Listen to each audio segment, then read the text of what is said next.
मेरा नाम डॉक्टर दौलत पिंजानी है। I am practising dermatologist in Karachi since long time, around more than 45 years.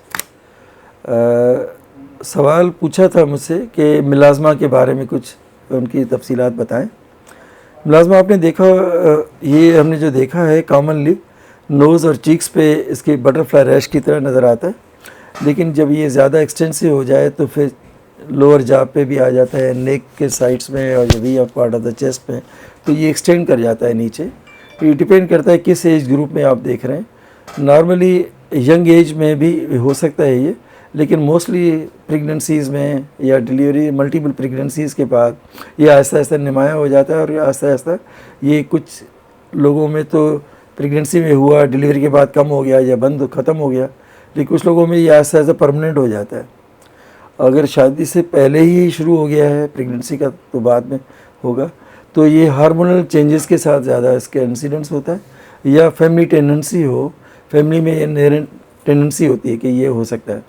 तो फिर तो मेल्स में भी होता है। तो फीमेल्स में तो कॉमनली हम देखते हैं, लेकिन मेल्स में भी हमने छाइयाँ अक्सर देखते हैं। इसका ताल्लुक ज़्यादातर हार्मोन की चेंजेस के साथ होता है। तो हार्मोन्स की जैसे मेंस्ट्रुअल डिस्टर्बेंस हो या प्रेगनेंसी के अंदर जो मेंस्ट्रुअल चेंजेस आई, तो वो पिगमेंट प्रोड्यूसिंग हार्मोन एक होता है जो ज़्यादा प्रोड्यूस होता है, तो पिगमेंटेशन का जो अमल है वो बढ़ जाता है बॉडी के अंदर ड्यूरिंग प्रेगनेंसी, तो स्पेशली फेस पे रिफ्लेक्ट करता है मिलाज़मा की शक्ल में। और डिलीवरी के बाद थोड़ा हार्मोन लेवल एडजस्ट हो जाता है तो कम हो जाता है कुछ लोगों का,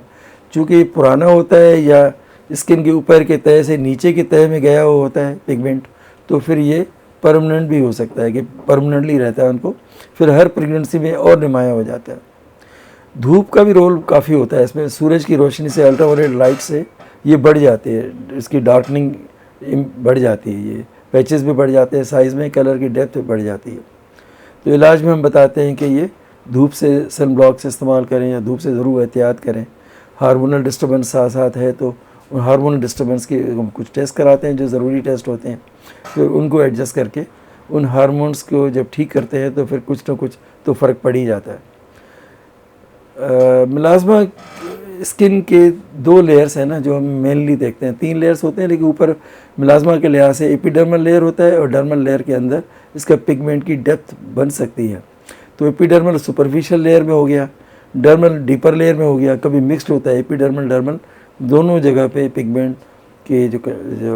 पेनिट्रेशन है वहाँ तक हो जाती है। तो ये मिलाज़मा फिर लंबे अरसे तक हमें ट्रीटमेंट देना पड़ता है उसको कम करने के लिए। दूसरा अक्सर इम्प्रेशन होता है कि ये ठीक होता भी है कि नहीं होता, ये तो कुछ लोगों को है तो ठीक होता ही नहीं है, मेरी अम्मी को था तो ठीक हुआ ही नहीं, अभी तक नहीं हुआ ठीक। दिस इज़ वेरी ट्रू, क्योंकि जेनेटिक टेंडेंसी भी होती है ना, एक जीन्स के ज़रिए इसका कैरेक्टर इनहेरिट होता है, तो ये फैमिली में एक कैरेक्टर इनहेरिट होता रहता है, तो उनको ये ज़्यादा अरसे तक रह भी सकता है और उनको कम ठीक होने के चांसेस भी होते हैं। धूप से बढ़ जाता है, हार्मोनल चेंजेस के साथ बढ़ जाता है, तो उनके वजह को अगर साथ साथ ठीक किया जाए और मिलाज़मा में ऐसी दवाएं इस्तेमाल की जाएं जो रंग बनाने के सिस्टम को नॉर्मल करें, तो फिर चांसेस बनते हैं ठीक होने के। अदरवाइज़ तो लोग मिक्स क्रीम्स, फार्मूला क्रीम्स, बहुत सारे स्टीरॉयड्स, ये मुख्तलिफ़ चीज़ें लगा लगा के स्किन को और पतला कर देते हैं और कलर की क्वांटिटी को और बढ़ा देते हैं। तो कोशिश करके इस तरह की चीज़ों से भी एहतियात करनी चाहिए और मिलाज़मा का प्रॉपर किसी डॉक्टर से कंसल्ट करें और प्रॉपर इसका ट्रीटमेंट और उसके एहतियात के साथ करें, तो ये बेहतर होने के चांसेस बेहतर होते हैं और चांसेस होंगे भी इसी तरह से। अगर रिकर भी हो जाता है तो कम से कम वो उसकी डेप्थ कम होती है और वो दोबारा सेटल जल्दी हो जाता है। तो ये मेरी एडवाइस है कि डॉक्टर के मशवरे के बगैर खुद से सेल्फ मेडिकेशन ना करें और इसके एहतियात की तरफ पहले आप टेस्ट डॉक्टर ज़रूर कराएगा आपके, या आपसे डिस्कस करके वो करवा के आप ठीक कर लें इसको।